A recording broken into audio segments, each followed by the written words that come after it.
What's up, guys? Welcome back to the channel. As always, my name is Andrew Jolly. I love talking about movies, and today I wanted to talk about the new Godzilla Minus One movie.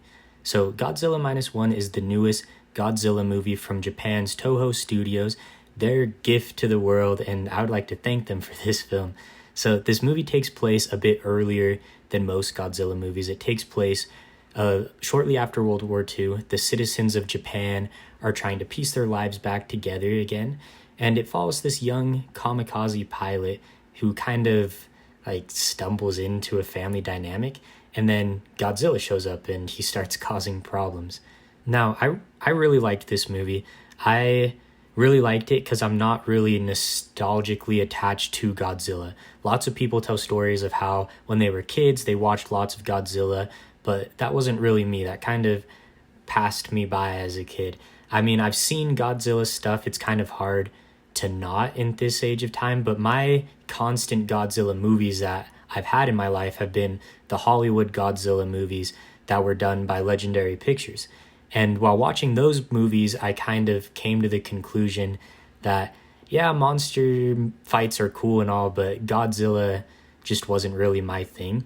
But Godzilla Minus One kind of taught me and showed me that I was wrong to think that. What I don't like are boring Godzilla movies with sucky human characters that concentrate and focus on those sucky, boring human characters, and so you get kind of a sucky, boring movie.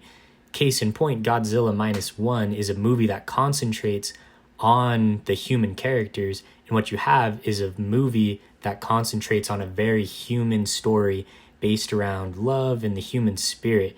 And then when Godzilla shows up and threatens that, you have this protective nature that says, no, that needs to be dealt with for the love of the family dynamic, for the love of the friend circle, for the love of the country itself that's just now starting to piece itself back together after being destroyed during World War II.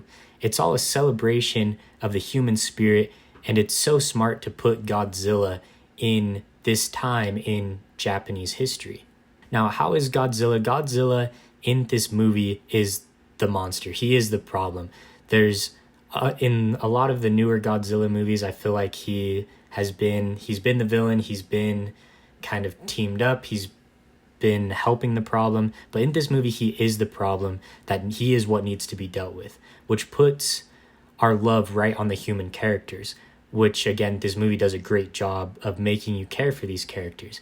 And whenever Godzilla does show up, there is a sense of danger because you want all of these friends, all of these people you've met along the way to live. As he's kind of stomping around killing people, you really want him to not stomp on and kill these people, these friends that you have met, these characters that you have enjoyed spending time with, which is the point. You are supposed to care for these characters and want them to live. I feel like it's so often that in monster movies, there's some characters that you're like, okay, well, maybe they could die. I mean, they're expandable, but not here. I don't think that I ever had that thought once with any of these characters throughout watching this movie. I thought that the effects in this movie were great too. It doesn't lose the old school celebration of Godzilla. It brings that into the modern age. There are a couple scenes that you can argue look a little rough around the edges, but there are also scenes in Hollywood hero movies that have 10 to 20 times the budget and look worse than this movie.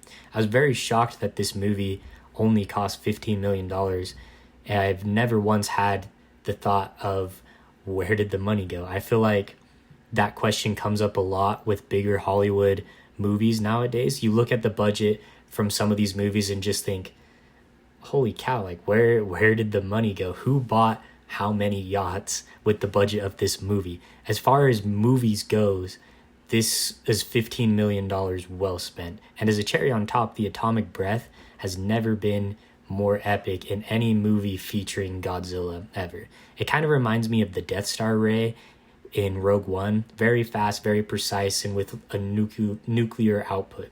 All tied together with sound mixing and sound design, which was also super epic. Godzilla sounds terrifying. His destruction is epic, and the sound design really just puts you right in the middle of it.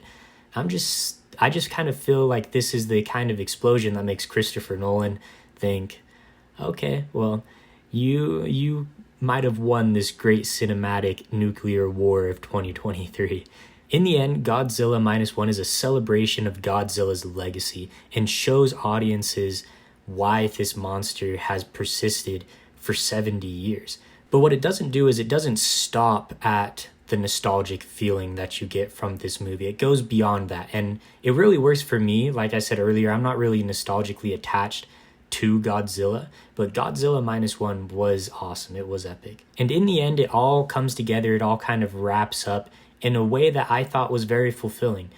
I definitely would say that Godzilla Minus One is one of my favorites of the year. I'll give it a solid 9.5 out of 10. All right, so Godzilla Minus One. Have you guys seen it? If you have seen it, I would love to hear what you guys thought about it in the comments below.